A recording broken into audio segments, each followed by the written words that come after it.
you can even watch back. Giving players all the props or put them on blast. We don't give no hot takes, only talk facts. We're giving all our devotion, riding high on this wave of emotion. Going all out, yeah, cause this is our time. No, ain't no stopping us till we reach the finish line. All in, we came here to win. We're gonna give everything. S-I-C-K on the run. S-I-C-K, sick. On fire, we're ready to fight. We'll bring the house down tonight. S-I-C-K on the run. S-I-C-K, sick. Play it on the car ride, play it when you lounge. X and O, you know that we can hold it down. Shout out to my man Sammy, got it off the ground. And to all the listeners tuned in right now, got debates, analysis, and speculation. This is sports talk for the new generation. You know where to find us, got a reputation. Sick podcast, your #1 sports destination. Giving all our devotion, riding high on this wave of emotion. Going all out, yeah, cause this is our time. No, ain't no stopping us till we reach the finish line. All in, we came here to win. We're gonna give everything. S-I-C-K on the run. S-I-C-K, sick. On fire, we're ready to fight. We'll bring the house down tonight. S-I-C-K on the run. S-I-C-K, sick. S-I-C-K is the sickest podcast. Tune in for the audio, or you can even watch back. Giving players all the props or put them on blast. We don't give no hot takes, only talk back. S-I-C-K, S-I-C-K, S-I-C-K, S-I-C-K, S-I-C-K, S-I-C-K. All in, we came here to win. We're gonna give everything. S-I-C-K on the run. S-I-C-K, sick. S-I-C-K is the sickest podcast. Tune in for the audio, or you can even watch back. Giving players all the props or put them on blast. We don't give no hot takes, only talk facts. We're giving all our devotion, riding high on this wave of emotion. Going all out, yeah, cause this is our time. No, ain't no stopping us till we reach the finish line. All in, we came here to win. We're gonna give everything. S-I-C-K on the run. S-I-C-K, sick. On fire, we're ready to fight. We'll bring the house down tonight. S-I-C-K on the run. S-I-C-K, sick. Play it on the car ride, play it when you lounge. X and O, you know that we can hold it down. Shout out to my man Sammy, got it off the ground. And to all the listeners tuned in right now, got debates, analysis, and speculation. This is sports talk for the new generation. You know where to find us, got a reputation. Sick podcast, your #1 sports destination. Giving all our devotion, riding high on this wave of emotion. Going all out, yeah, cause this is our time. No, ain't no stopping us till we reach the finish line. All in, we came here to win. We're gonna give everything. S-I-C-K on the run. S-I-C-K, sick. On fire, we're ready to fight. We'll bring the house down tonight. S-I-C-K on the run. S-I-C-K, sick. S-I-C-K is the sickest podcast. Tune in for the audio, or you can even watch back. Giving players all the props or put them on blast. We don't give no hot takes, only talk back. S-I-C-K, S-I-C-K, S-I-C-K, S-I-C-K, S-I-C-K, S-I-C-K. Turn up your volume. Because you're about to listen to The Sick Podcast. With Tony Marinaro. 55 seconds left in the penalty, a minute and 27 seconds left in regulation time. Boston 4, Montreal 3. Lafleur coming out rather gingerly on the right side. He gives it into Lemaire, back to Lafleur. The sickest Montreal Canadiens podcast. You're in the ball! Sports entertainment like no other. Rejoint, on lui fait perdre la rondelle, une passe devant. Et c'est le dégagement et ce sera la victoire des Canadiens. Stanley pour les Canadiens, le 23e de l'histoire. You found the dogs! John, you found the dogs! He found the dogs! And all together, they worked a young team to the top. And now, a 24th Stanley Cup banner will hang from the rafters of the famous Forum in Montreal. The Canadiens win the Stanley Cup. Brought to you by Energy Transportation Group. Driven to be different. La Vida Tibi. Embrace your true nature. And Playground, your premier gaming destination. It's gonna be sick. Marinaro, the Sick Podcast on this Monday, March 31st. I hope you are well. We are live at the Sick Podcast. It is 5 minutes past 10 p.m. Eastern. Thank you for watching live on YouTube, live on Facebook, and live on Twitter. The Montreal Canadiens are in a wild card spot. We've been telling you that since they beat the Florida Panthers yesterday in Florida, and who would have thought? I got to tell you, when I saw the schedule and the Canadiens were playing 4 games in 5.5 days, I did not think that the Montreal Canadiens were going to win that game, especially since I said, you know what? They already beat them twice. They beat them a couple of weeks ago in Montreal. This is going to be redemption for the Florida Panthers, the Montreal Canadiens. They dug deep.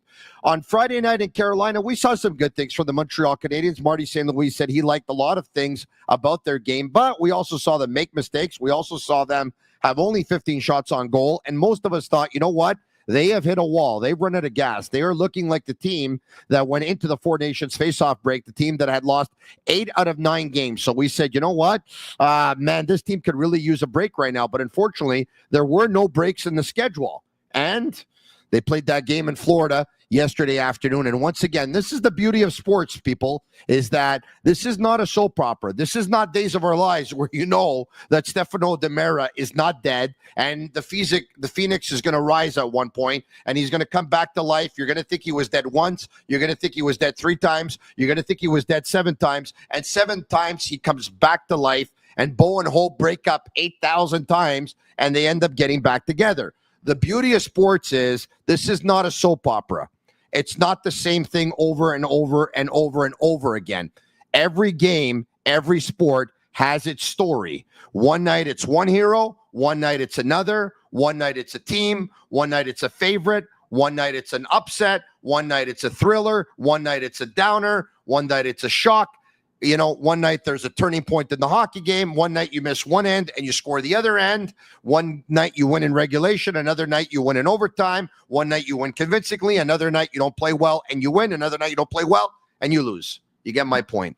Without further ado, let's bring him in from Sportsnet at sportsnet.ca, where it looks like we got pretty big news that broke earlier today. I can't wait to get his opinion on it. And we'll talk to him about it in just a couple of minutes. But before we do, it's my opportunity to tell you that the Sick Podcast, of course, is brought to you in part by Energy Transportation Group. Energy Transportation Group is a leading full-service logistics provider serving all of North America, and they are driven to be different. It's also brought to you in part by Playground. They're giving away over $135,000 in cash prizes this month at their cash game poker tables, 7 days a week and 5 nights a week. Go and play anytime from 9:30 a.m. to 2 p.m. or enjoy the late night games from 9:30 p.m. to 2 a.m. for a chance to win payouts every 30 minutes. Get in on the action at Playground. Visit playground.ca for details. Without further ado, let's bring him in. Eric Engels, how are you? I'm good. You talked about all those things that could happen on one night or another night. You know what happens every night? Tell me. Tony Marinaro is working. Well, not every night, because every night would mean Saturday and Sunday, and I don't work on weekends. So I don't know. Yeah, I don't know. I think if we wired your house with video cameras, I'm pretty sure you wouldn't be completely avoiding work. It's been a busy week for me too, man. I was on the road for all these games, and just when I thought I would get out of Florida and maybe make it home at a reasonable hour, I got in at 4:30 in the morning. Wow, that wasn't fun, but I can't complain. You know what happened? Oh, like every single way a flight could get delayed was the way this one was delayed. Oh, really? What time was your flight supposed to come back at from Florida yesterday? Supposed to leave at 9:00 at night. Okay. The flight leaving Montreal to get to Florida was delayed for a mechanical issue for a couple hours. Okay. It arrived in Florida. There was thunderstorms, so they shut all the runways down. There was only one runway operational. So it arrived. It didn't get to the gate for another an hour and 20 minutes. Then we boarded the plane, and it took another hour and 20 minutes to get off because they only had one runway. And then we finally got in the air, landed in Montreal at 3:45 or whatever it was, and then we had to wait for 25 minutes for them to connect the jetway and like open the door to the plane. It was a comedy of errors, but I can't really complain. Like, I travel a lot. You left from Fort Lauderdale, right? Yeah, you expect there's going to be a delay here or there, a flight canceled, and you'll have to scramble. For the most part, it goes relatively to plan. I don't stress too much when it doesn't, because I can't really control it. Yeah. But it was a good afternoon yesterday. It was a great afternoon for the Canadiens, and the stuff that you said in your great intro, all the different things that happen from night to night. There is another thing that happens on an everyday basis for the Montreal Canadiens, at least when they're playing. It's Lane Hutson shows up to play. Yeah, and it's funny that even though I just gave a whole big song and dance and all that stuff, like I'm not going to lie to you, like I was skeptical or pessimistic about the road trip because I knew it was going to be a difficult one. I thought if there was a game that they were going to win, it was going to be in Philadelphia versus the Flyers. I really thought that they were going to lose versus St. Louis. I thought they were going to lose versus Carolina, and they did.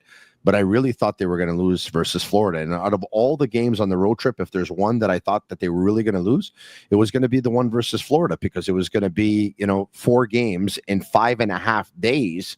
And when I saw them versus Carolina have 15 or 16 shots or whatever it was, I said they won't have enough gas in the tank. There's no way they're going to be able to refuel and get ready.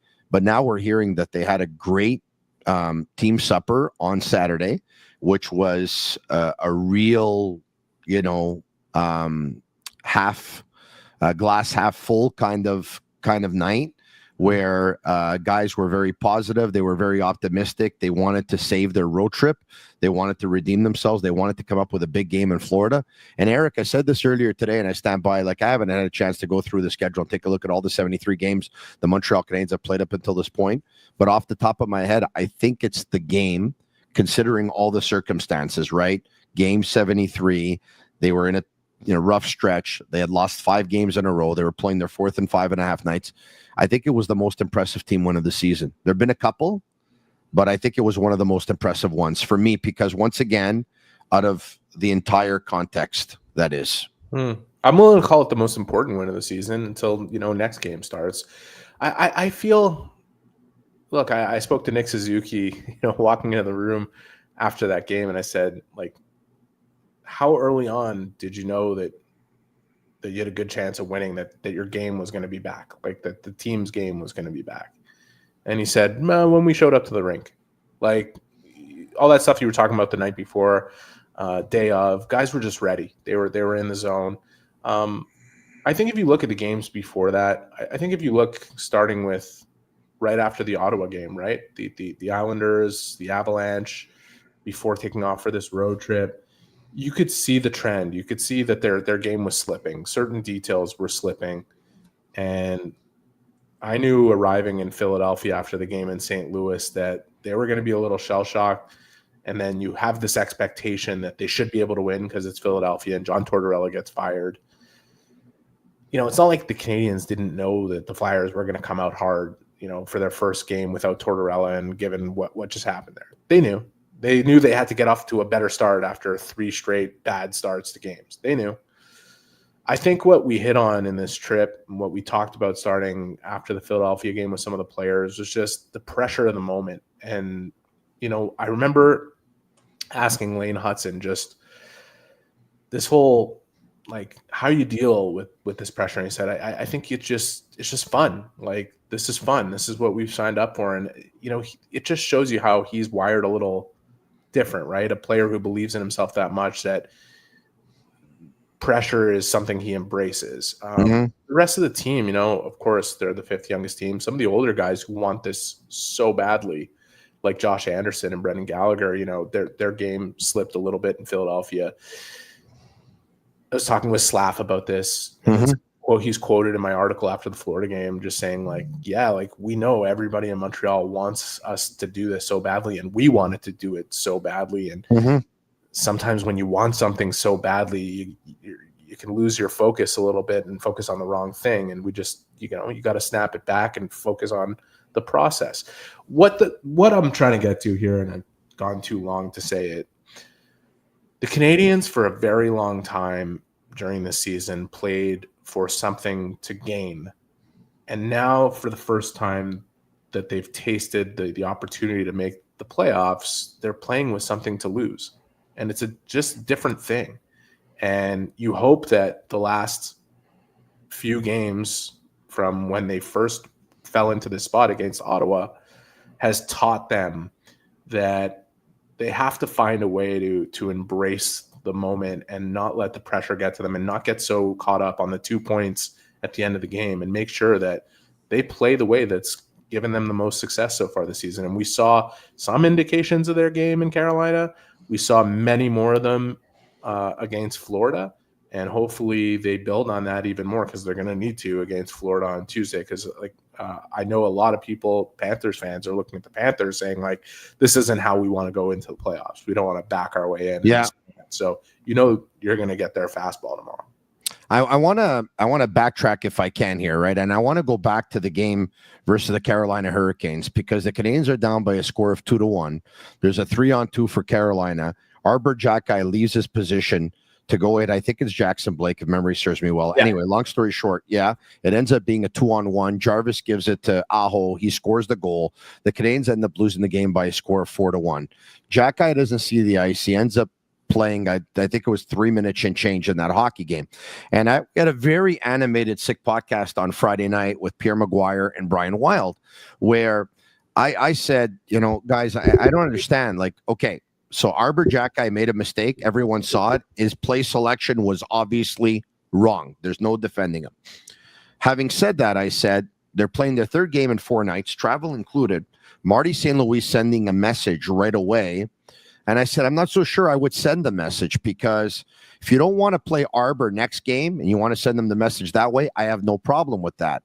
But is it time to send them a message when it looks like everyone's hit the wall, everyone's tired, you're benching him, and now everyone's got to play more, and everyone's going to get even more tired? And Pierre Maguire, who's been in that situation before where he's benched guys, said, yes, I've done it before, type of thing. And that's when you do it. You send the message right away.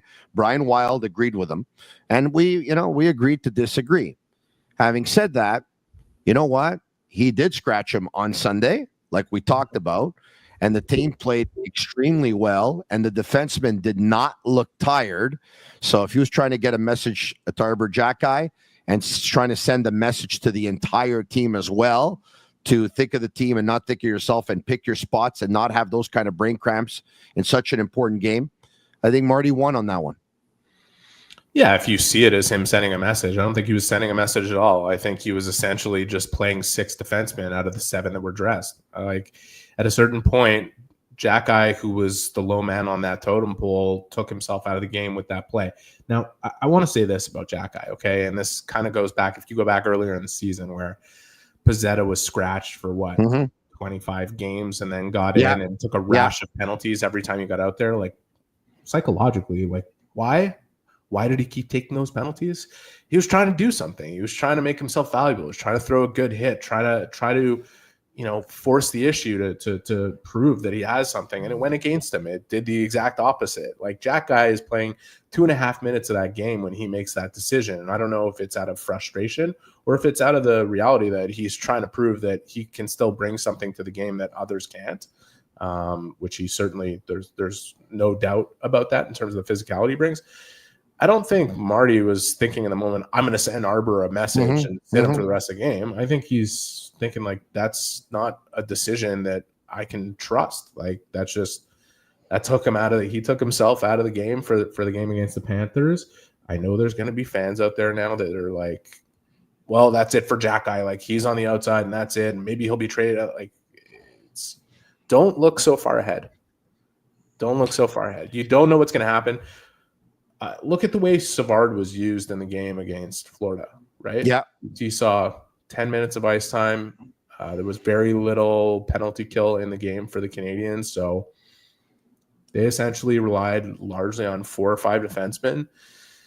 That's just the way it's going to be from here on. And like, Xhekaj will have a chance to fight his way back into position. And I know what the next argument is. It's Matheson, right? Everyone is, well, Arber makes one mistake and he's on the bench, and Matheson makes, multiple mistakes. Like, I find people in general have a very hard time assessing Matheson's game, which, by the way, he had a real rough one in St. Louis and a real rough one in Philadelphia. Like, those were 2 bad games. They were on the lower end of what you expect from Mike Matheson. In Carolina, like, he's on the ice for 2 goals against. One of them has nothing to do with him at all. Mm-hmm. He's, you want to pick on the one mistake he makes because it's costly, but like, nobody talks about all the other plays he makes in the game. Like, him and Carrier are facing tough matchups like every single shift, and they're getting turned around in their zone by teams that bring amazing pressure like Carolina, and they're stood up to that pressure really well for the most part. So look, I think just this Canadiens defense situation, like, don't get too far ahead. That's all I'll say. Like, and don't read too much into those little things. I don't know why it's framed as like, do you really think that Marty is trying to send a message to Arber in that moment? He's got 6 other defensemen dressed. He's going to go with who he can trust on the ice. That's it. Yeah, well, it's and you're right about that. I mean, but it's a couple occasions where he's told Arber this year, I don't trust your game. Remember that game where he got him out for 3 seconds in the third period? And you know what? Look, he's the least trusted defenseman in Marty's eyes, and maybe Marty's not wrong because and we should have known this because his ice time was actually getting less and less up until that game as well. I asked you if Jaden Struble was going to be a healthy scratch when Caden Gooley was going to come back, and you said there's absolutely no way that's going to happen. A lot of people on the chat were saying, you know what, it probably will be Struble because he's the easy guy to scratch. It's harder to scratch Xhekaj. It's harder to scratch Savard. And in the end, it is Xhekaj that was the healthy scratch. So I guess you're not surprised by that, huh? You know who should get the biggest message out of all this situation is Jaden Struble. And the message is not, well, we trust you right now. No. The message is you better keep going because Arber's going to fight to get back in. The thing with Struble is the minute he gets a little bit comfortable, that's when the focus starts to slip. I want to say something else in Xhekaj's defense. Yeah. And I don't want this to be read as like me taking a stripe out of David Savard. Like, I think David Savard is all heart. The things that he does from a stabilizing standpoint, his puck management in general is very safe. He makes the odd pass that's interesting. He doesn't get himself in too much trouble that way. If he stays within his limits, he plays effective hockey, but he has a lot of limits. And I think some of the downfall in Xhekaj's game over the last couple of weeks has largely to do with Savard's inability to close plays on his side of the ice. And one thing that Arber has to continue to work on at his age, at 23 years old, like 22 years old, however old he is, 23, I think. Yeah. When the puck is in the Canadian zone and it's being cycled around, like, that's not where he's at his strongest, right? That's stuff that he still needs to work on. But he's got to play with a partner that it does a better job of closing plays down and killing plays. And unfortunately for Savard, that's not where he's at. What Savard does extremely well is block lanes, stay in lanes, block shots. He certainly wouldn't have moved at all for that goal that went in by Seth Jones on that play, okay? Like, Slavkovsky, I'm not blaming him. He was in a bad spot on that play. He's 5 feet further away from Jones than he wants to be to block that shot. And Slavkovsky almost always stands in there and blocks shots, right? We've seen him block a lot of shots. But that was in a good spot, and he flinched. It's a split-second thing. Yeah. Everybody wanted to blame Montembeault for the goal. I don't disagree. He should have stopped it. I spoke to Sam after. He said he should have stopped it. He also explained why he didn't stop it. But Slav also said, we blocked a lot of shots. I could learn something from that. Like, yeah, he knew. But the point is, Savard does certain things that you have to give him full credit for, but there's certain things that he doesn't do that hurts his partner. And like Xhekaj people have been picking on him quite a bit. I think a big part of it has been playing with Savard, and the way they've been used has not been. It's been hard to be set up for success. Like I look at the game I can't remember if it was. I think it was Philadelphia. The more Savard struggles, the less good Xhekaj is going to look. Yeah, and it's not because Savard is carrying him. It's just I understand if that. Savard can't kill plays, then the puck starts getting around in Montreal's end. Of course. And that's not to Xhekaj's advantage. Now, okay, the way the game ended, Mikkola takes a shot and it goes up high, and David Savard moves out of the way, and it almost hits him, and the Canadiens took exception, and Brendan Gallagher went nuts because, you know what, that's not etiquette. That's just not a thing to do with, a second or no seconds left on the clock when he shot that puck 150 feet down the ice. Because of that, a lot of fans, and this once again goes back to the popularity of Arber as well. And Arber plays a certain way and does certain things that others can't do. A lot of fans are saying, you got to get Arber Xhekaj in there tomorrow. And I'm saying, well, why change a winning lineup? I said, well, because you got to seek revenge. I said, well, what's more important? A revenge on Mikkola, even though I don't think Mikkola is ever going to fight Xhekaj. But even if he does, what's more important? A revenge on Mikkola or keeping your focus and trying to go out there, play hockey, and win the game? I'm not saying that they can't win the game with Arber. I think you understand what I'm saying, right? I've never been much in favor of changing up a winning lineup. I don't think anybody on the Canadiens can do what Arber does specifically the way he does it. Okay, he's the king of what he's able to do in terms of a defense mechanism for other teams not to pull that kind of crap and to stand up to it if it happens. But it's not like they have nobody who can do this stuff. Like Struble can do it, and he is more than willing to do it. Pezzetta can do it. He's more than willing to do it. And Pezzetta played a good game in Florida, by the way. Nobody will talk about that. He actually was solid. His touches were good. He made good plays. I'm not saying he was he revived the fourth line and created all kinds of offense. And I understand for 5-6 minutes or whatever it is. I know some people won't look at that as particularly useful, but he did his job and allowed Heineman to get up on that line and provide a different look to it, which I thought no matter what the fancy stats said, like that line was pretty good in that game, by the way. I don't know if Struble throws him really well, but anyway. Struble's a beast. Well, I know he's a beast. Right now, he's a beast. Yeah. And there's a difference between being a beast and being a good fighter, though. I mean, he has not really been tested a whole lot. Yeah. But people will test him and they will find out. And I'm confident making that. I don't love making predictions, but Struble can handle himself. I promise you that. No, he can definitely handle himself, but he's not gonna, beat the hell out of 6'6", 240-pound guys like Xhekaj did against Colorado. I mean, that was Keaton Middleton. That was a hell of a beating that he put on him. Nobody can do that. But the idea that the Canadiens are defenseless with him out of the lineup is, I don't really buy that. Yeah, I don't know. I hear you. How many fights has Jaden Struble had in the National Hockey League? I think 2 or 3, maybe. Yeah, he fought. But it's not because he's not willing. Like, he's willing. Yeah, he fought Barclay Goodrow, San Jose.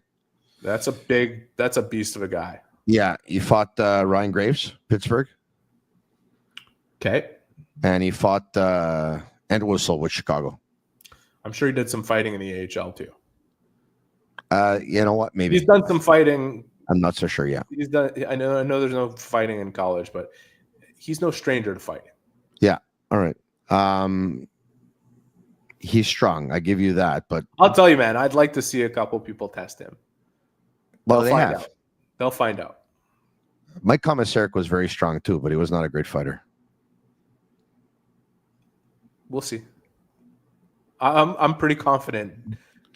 The more Jaden Struble fights, which I don't wish that upon him. Like I don't wish that upon anybody in the game. Hey, I wouldn't fight him, but I'm just saying. All right. The more he fights, I think people are going to find out. You know who was a great fighter, who a lot of people underestimated on the Canadiens right now, going back years. Well, what year are we talking? Who's a guy who you wouldn't have expected to be a great fighter, and I don't recall seeing him lose any fights. Defenseman or forward? Defenseman. A defenseman going back a couple of years. A bunch of years. A bunch of years. I'll give you a hint. He's still a part of the organization. Francis Bouillon. Yeah.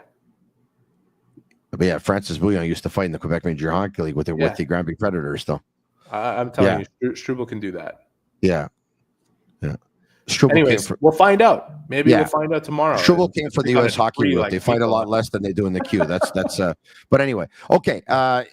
The Sick Podcast brought to you part by Bittt Tibi. They launched their new Ultra Lager. It's a refreshing, thirst-quenching beer, perfect for nice spring days with only 90 calories, 2 grams of carbs, 4% ABV per can, available in a pack of 6 and 12 in grocery stores all around the province of Quebec. It's ultra light, ultra refreshing. Also brought to you in part by Accent Insurance Solutions. You know, all insurance is not created equal, and you know where to find the right solution for you. Accent Insurance. Accent doesn't sell insurance. They shop insurance for you to find the right product. Right on the money, whatever your insurance needs, home, automobile, or business. Visit their website, www.accentassurance.com, or call them at 514-363-3636. All right, okay.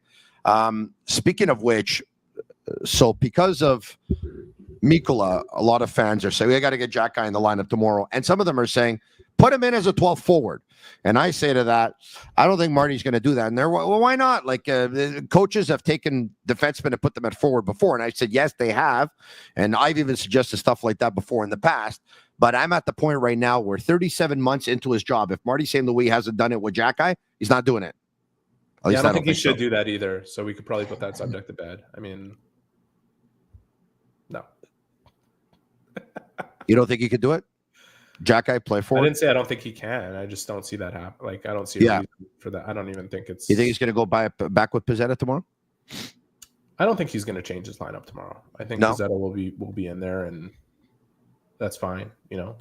Hey, let's talk about Nick Suzuki, and let's bring up a graphic that we have here.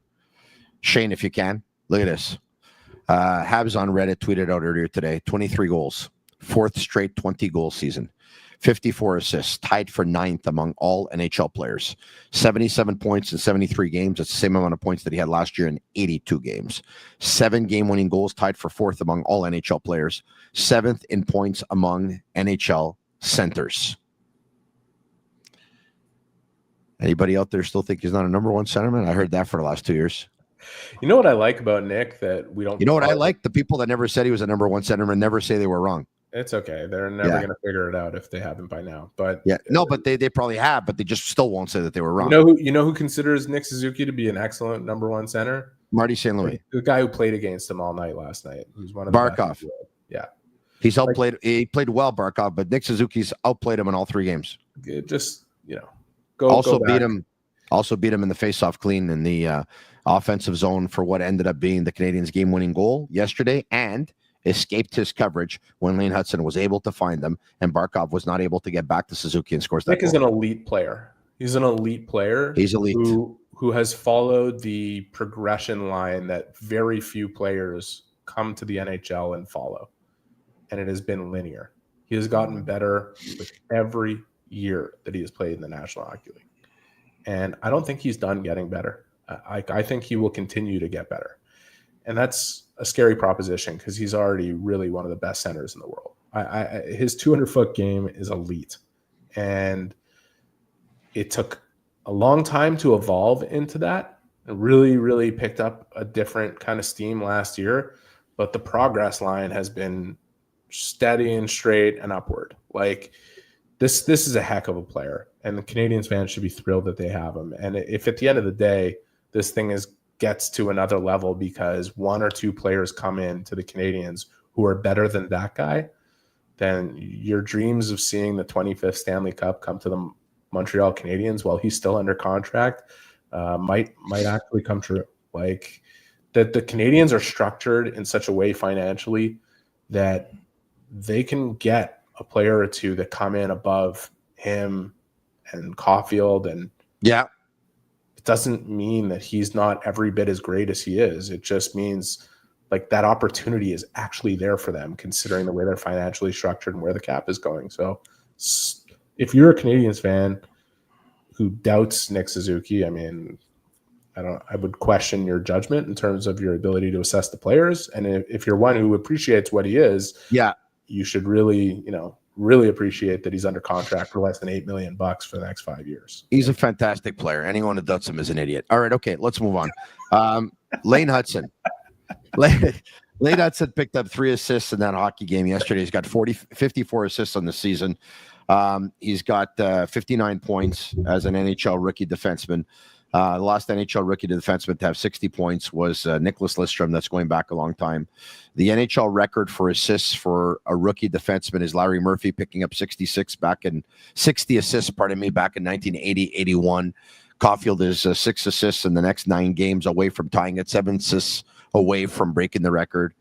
Some Canadiens fans are crossing their fingers and saying, "Oh, I hope they're able to get Lane Hutson under contract for an amount less than what Nick Suzuki makes." And if that's the case, the Canadiens are going to be able to add so many players. Let's be honest here. You don't have a crystal ball, and I don't have it either. This should be a very easy negotiation for his agent, Sean Coffey. And I think Kent Hughes would agree, because when Coffey calls his buddy Kent, who they both worked together for Cortex Management Group, and Kent took care of the Massachusetts area, and Sean Coffey took care of the New Hampshire area. When he calls him, he's not going to have to sell Lane on his potential. He's just going to put down all the facts of everything that he actually accomplished. And Kent's going to tell him, "You're right. Right? Don't you think it's right?"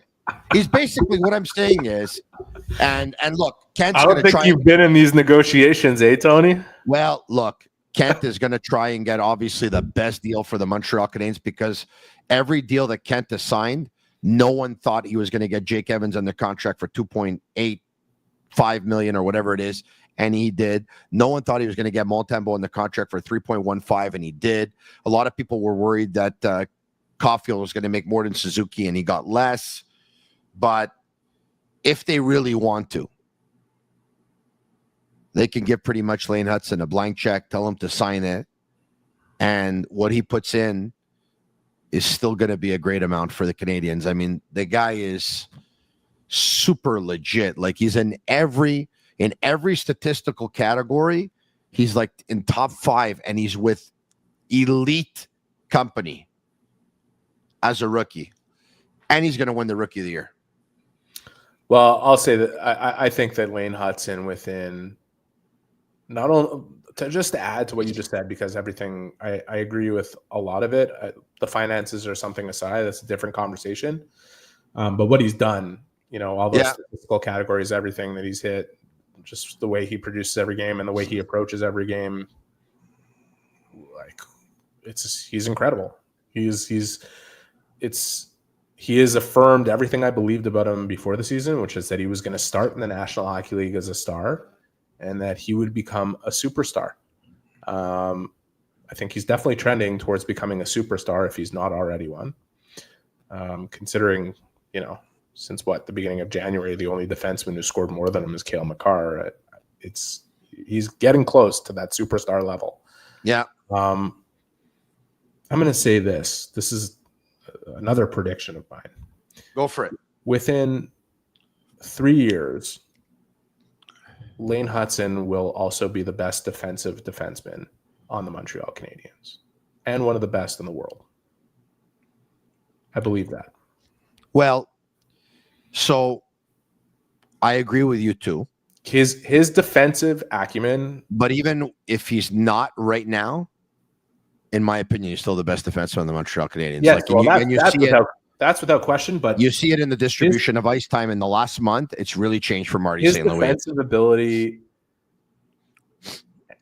this is the one area where he is still a rookie. You have to give him the benefit of the doubt of being a rookie. He still has 3-4 years of learning before and to get to 300 plus games. Yeah, and have that part of the game really. But the advancement he's already made with it. People who think that Lane Hutson can't defend don't watch him play. They have no idea what they're talking about. And what blew me away yesterday's game wasn't just the 3 assists and his dominance over the game. I wrote about it yesterday, with 4.5 minutes left or 4 minutes left in the game, and Marchand Bennett come on, who are great cycle players and dangerous players and Stanley Cup winners for a reason. Yeah. If you weren't watching closely, you would have missed all the stuff that Hutson did on that shift, corkscrewing the puck away from Bennett in front of the net, positioning on Marchand to take away a great chance. He's so smart and shifty. He has figured out so much. Look, at his age, he's still going to get bodied off the puck sometimes. He is going to lose a net front battle or a corner battle. But his defensive ability is so strong already. And his determination is that this kid will not stop until he is one of the best, until people start talking about him. Yeah.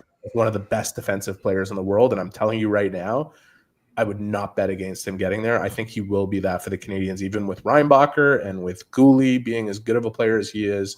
This kid, his defensive ability does not get enough noise, and he's going to create a lot of it over the next few years. How many people bet on the Norris Trophy? Vote for the Norris Trophy, pardon me, not bet on it. But everybody who votes for the Calder. Correct. So we're talking maybe, I don't know. Myself included. Correct. Over 100? Good question. So let's just say the number's 100, okay? I think I want to say it's closer to 150, but I have to look at it. Okay. Yeah. I thought it was going to be closer to 200, to tell you the truth, but let's just say it's 150, okay? Yeah. No, it's like 200. Yeah, that's what I think. I think it's 200 and something, actually. But anyway, it's okay. It doesn't matter. So it's 200, okay? Out of 200 voters, right? And I think you have to vote for, you have to give five votes, right? 1, 2, 3, 4, 5 for the Norris. We have to, for every trophy, we vote on the Calder, the Norris, the Hart, the Lady Bang, the All-Star teams. It's 5 names for every category. 5 names. Perfect. So think about this for a second, okay? Cale Makar is going to win the Norris Trophy this year, right? We agree? He's going to get my vote. Perfect. Okay, correct. Well, okay, so I say that, by the way. Listen, if Columbus has a late charge here and Werenski's Werenski's going to give him a run for his money, but I think Cale Makar is. But this is what I'm getting at, okay? Yeah. With over 200 voters, Lane Hutson's going to get some votes for the Norris. Like 5th place votes, you mean? Yeah. Now, hold on a second. Yeah. Thomas Harley's going to get some votes. Shea Theodore is going to get some votes. Josh Morrissey will get some votes. Rasmus Dahlin will get some votes.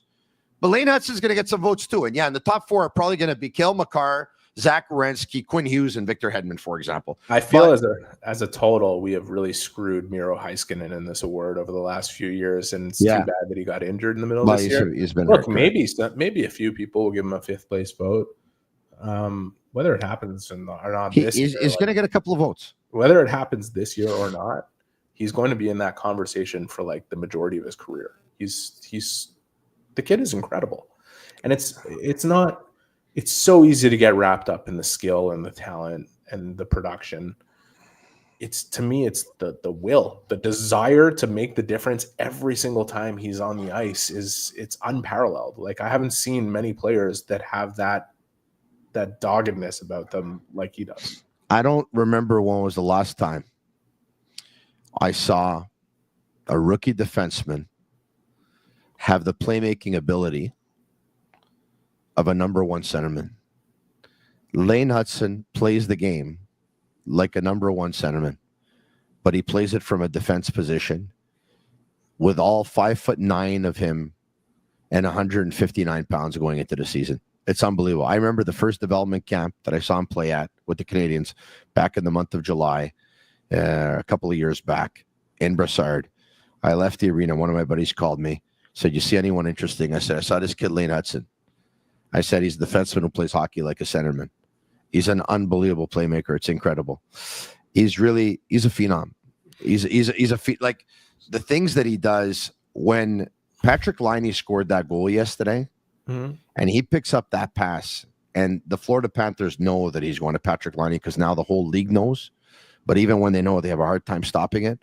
But to kind of freeze 1 or 2 players, and even Bobrovsky, the way he lifts his foot, and he's looking like he's either taking a wrist shot on net or he's passing cross ice to Suzuki, but instead he feathers a pass to Laine.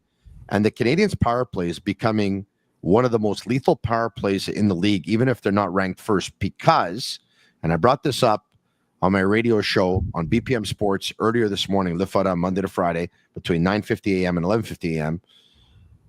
How many teams have a power play that have two unbelievable duos. Hutson to Laine, Suzuki to Caulfield. Listen, the Canadiens' power play has so much work to do to become what it should be, and it's just a question of familiarity and just certain players doing certain things at certain moments.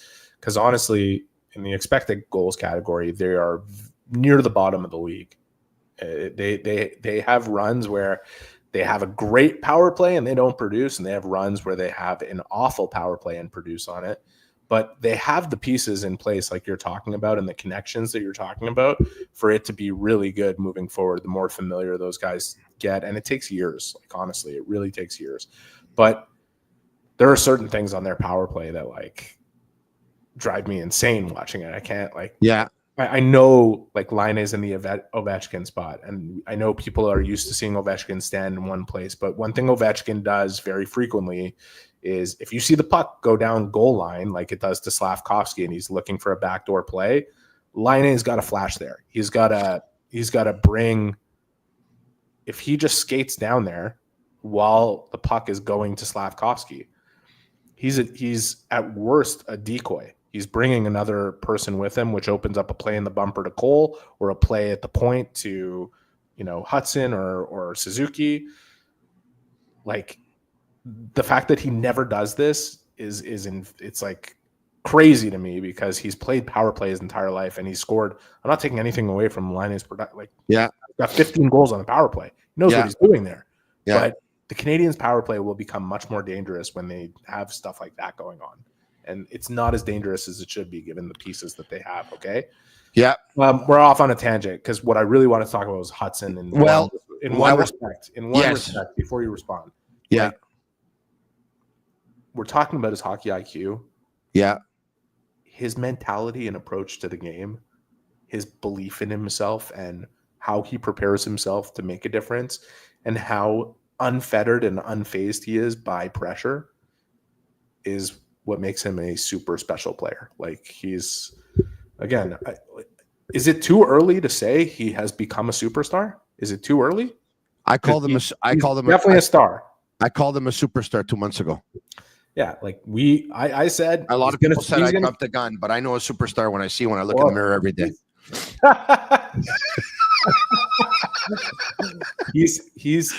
I knew he was going to start as a star. I thought it would take a couple of years for him to become a superstar in the league. I think he's just knowing how he approaches the game, his mentality and the way he thinks about things and the way he's able to do what he expects of himself every single game. Like, yeah, he's a superstar. You like that one, eh? He's there. That was pretty good. That was really good. The delivery was excellent. You said it without the laughing only came after I laughed. Like, you were just dead serious. So they canceled practice today, and I saw something on the net. And obviously, I mean, I wasn't in Brassard today because I was on the air. I saw something that I'm almost like, is this even true? We know that Lane Hutson, when they do have practice, he gets on the ice before everyone else, works on his shot and stuff like that, works on different things. We know that before a hockey game, we've been told that he's the first one in the tunnel. He's like in the tunnel 5 or 6 minutes before everyone else. Can we bring up a couple of pictures? Yeah, as you look at them, by the way, and we know he was on the ice again today. He doesn't like to sit at home and this and that. And if you're worried about, well, maybe they should tell him like it's a little too much and you're going to burn yourself out and this and that, keep in mind, he averaged more ice time than anybody on the Canadiens on this last trip. He didn't look tired for even 1 second of it. He played 25:07 on average, topping out at over close to 29 minutes. And the least he played was like 23.5 yesterday against Florida. This kid, the engine doesn't stop for him. And like those images that you're going to see every day. And we're going to keep talking about this. This kid wants it. He wants it more than anybody. And I think the TVA sports cameras picked him up in Brassard today. He's the only one on the ice on an off day. You talked about he's got Crosby mentality. That's what it is. That's who he is. It's unbelievable. I love this guy, man. 52 years old. I feel like going out to buy his jersey. Like, I don't even know if what's great. It's even normal to say that. What's awesome is that he's 21 and other players are going to come here that are going to be younger than him.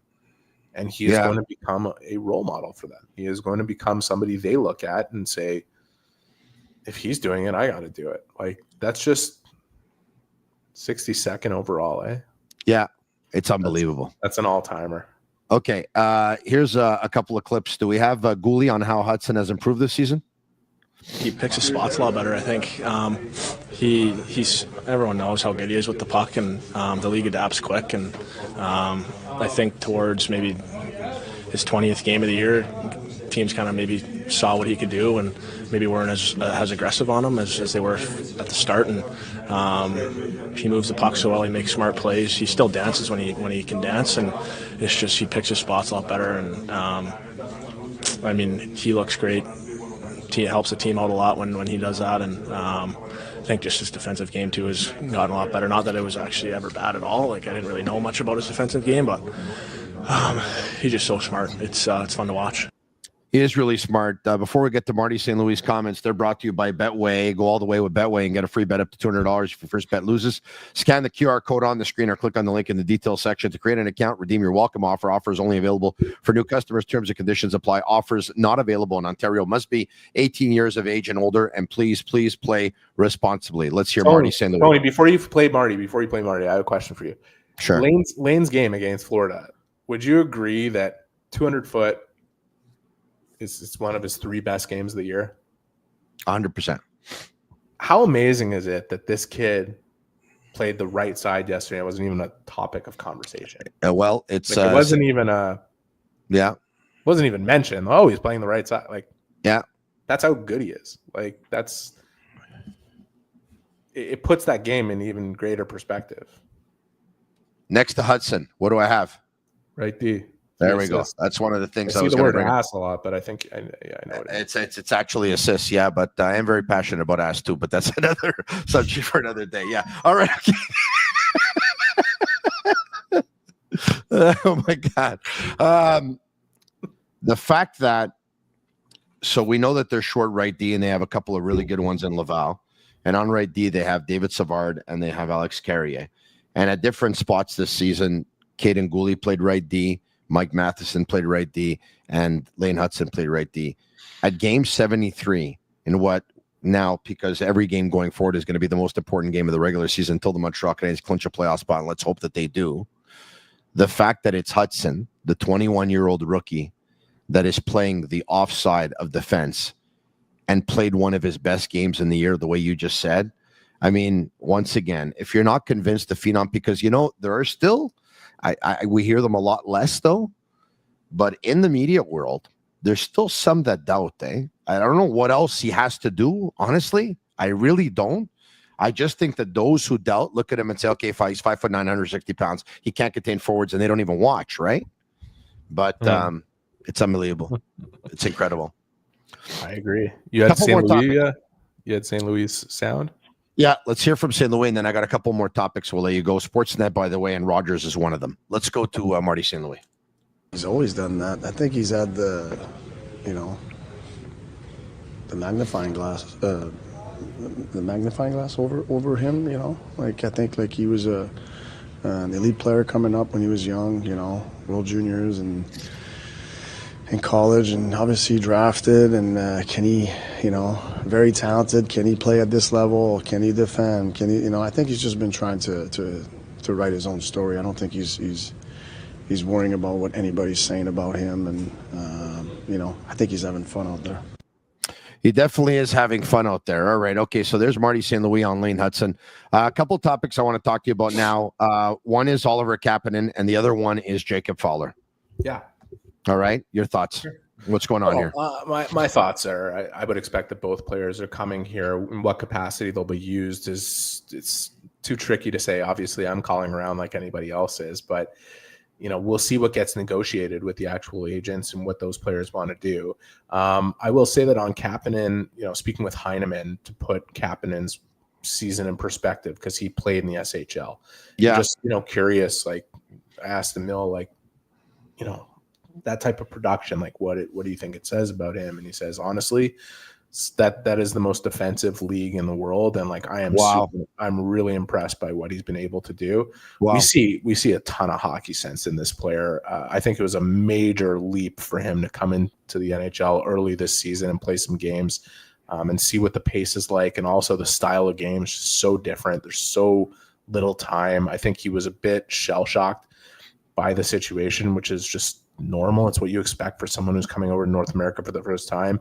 Not unlike like Heineman last year, despite Heineman's style being so suited for the North American game. Like he was just thinking too much about what he wanted to do versus like acting instinctually. And I think this is a great season for Kapanen, not only in terms of what he's been able to produce in Sweden, but to be able to see what it takes to play in the NHL before going to do it. It's a good progression for him. It's a good, professional year. And I think he could be an option for the Canadiens between now and the end of the season. I think you're not losing much putting him into a game and seeing what he can offer you. Maybe even on the fourth line with Armia and Evans, like with Heineman playing up where he is. Like I don't have a problem with that, and I don't have a problem with Jacob Fowler should he play with the Montreal Canadiens and get a game or two either. And the reason I'm going to say this, and I understand it takes goalies a little bit longer to develop. Jacob Fowler's agent is Sean Coffey. Sean Coffey also represents Lane Hutson. Okay. When Lane Hutson's team got eliminated last year, Boston University, one day later, Lane Hutson signed an entry-level deal with the Montreal Canadiens. He burned the first year of his contract. He played the final 2 games of the regular season versus Detroit. And I get it. The Canadiens really didn't have much to lose back then because they were a bottom 5 team in the National Hockey League, so the games did not mean that much. It was easier for Hutson to integrate. But Hutson not only played, but he actually held his own. He was very, very comfortable, and he looked pretty good. Correct me if I'm wrong. 3 assists in 2 games. 1 year later, we realized that Hudson's a phenom, right? I think Jacob Fowler's a phenom of goalies. I think he's going to be Lane Hutson coming into the National Hockey League. It might take him longer. It might take him longer because it's hard to imagine it taking him the same amount of time because Lane, boom, just stepped in the next year, and he's unbelievable. But I don't think Jacob Fowler, who's played in many, many big games and many Frozen Fours, all that's. I don't think that he's going to be fazed by any of the pressure. And who knows, Eric? I don't. Yeah. Maybe the Canadiens are going to put him. I don't think the Canadiens are going to put him in that spot. No, I'm not going to. But maybe they get into the playoffs and the last game of the season doesn't mean nothing. Then you can play him. That's a difference. Yeah, that's a different. If you look, I have no real predictions about these last 9 games. I don't know how it's going to go. People look at the strength of schedule stuff. The Canadiens have played better against the contenders in the league than they have from the bottom feeders.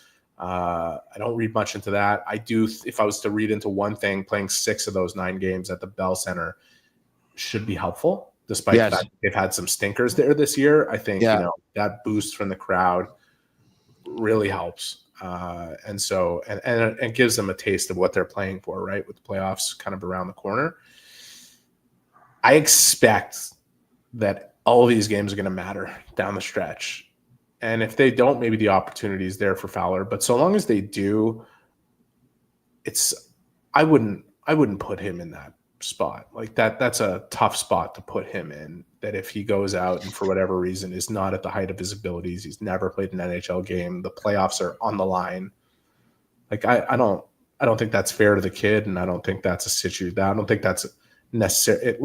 Looking at the complete flip side of the coin, it's a phenomenal opportunity, and the opportunity to that could be the confidence inspiring kind of boost that pushes him over the edge and allows him to realize his potential down the line. That's one way of looking at it. If people want to argue that, I get it. But I think if Fowler comes, the ideal scenario is you get him signed to a contract for next year and put him on an amateur tryout in Laval.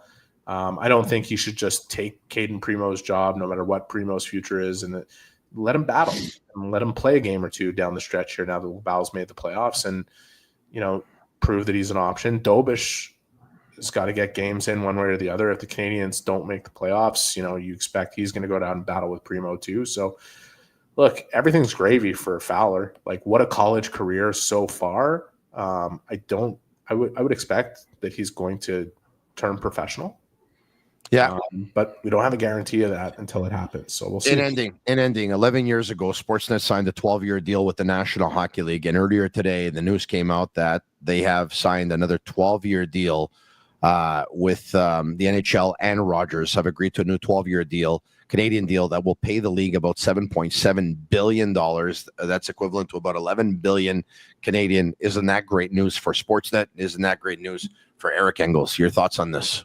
Yeah, I'd like for it to become official before I make any comments on it. I understand the report. Yeah. No reason to doubt its veracity. I believe it is true. But I don't have any personal knowledge. Nobody at the company has told me anything. I'm low enough down the chain that people don't come to me to tell me that this stuff has happened. I believe the reporting is probably solid. And when it does become officialized by both Rogers and the NHL, and if that happens, knock on wood, I'll be thrilled about it. It's such an honor to work for this company that purchased these rights a while ago. I came in 2015. This is my 10th season with Sportsnet. And I'm really excited about the future. Like, if this thing happens and gets officialized, it's great news for us. And I think it's great news for hockey.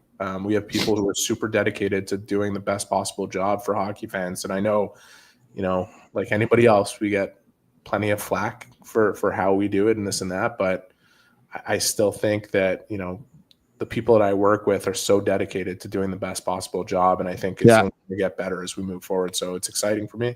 Philadelphia played earlier this evening, and they beat the Nashville Predators by a score of 2-1. They're winning too many games. 2 assists by Michkov, by the way. But anyway, the Canadiens are still in the second wildcard spot, folks, with 77 points. The Rangers also have 77, but they played a game more. Columbus has 75, but they have a game in hand on the Montreal Canadiens. But even if Columbus wins that one, the Canadiens have 2 more regulation wins than Columbus right now. So it's still a good spot for the Montreal Canadiens. Detroit has 3 points less than the Canadiens. They've played the same amount of games. The Islanders have 3 points less than the Canadiens. They've played the same amount of games. The Pittsburgh Penguins have 6 points less than the Canadiens, and the Penguins have played 2 games more. So I think it's going to come down, folks, to Montreal, New York Rangers, Columbus, Detroit, and the New York Islanders. And the Canadiens have a chance to sweep the defending Stanley Cup champions 4-0 in the 2024-2025 season tomorrow. I think this one is going to be extremely tough. First games back after a road trip of 4 games or more usually are. Not to mention that the defending Stanley Cup champions are going to come in here, as they say en français, avec le couteau entre les dents. Well, I think the Canadiens built something over the last 2 games, right? They did not play a good offensive game in Carolina, but they were much more sound defensively. They built on that in Florida. I don't know if they're going to get the result tomorrow, but I expect that they're going to look as good as they did in Florida and potentially build on that. That's what I think can happen. Eric Engels, enjoy the hockey game tomorrow night. I know that I'll be back tomorrow night at 10 p.m. with Maxime Lapierre and Pierre Maguire. Thank you, Eric. Have a great night. See you, bud. Thanks to everyone watching. Thank you. Leave us a 5-star review on Apple. It's our way of feeling the love. And for all of our sponsors, thank you for your support. We couldn't do it without you. For Shane Gaumont on Master Control. Folks, thank you. I'll be back tomorrow. I'm Marinaro. And that's a wrap. Hope you don't miss us too much until next time. Follow the Sick Podcast with Tony Marinaro on YouTube, Instagram, Facebook, Google Play, and Apple Podcasts. The Sick Podcast is brought to you by Energy Transportation Group, driven to be different. La Vida Tibi, embrace your true nature. And Playground, your premier gaming destination.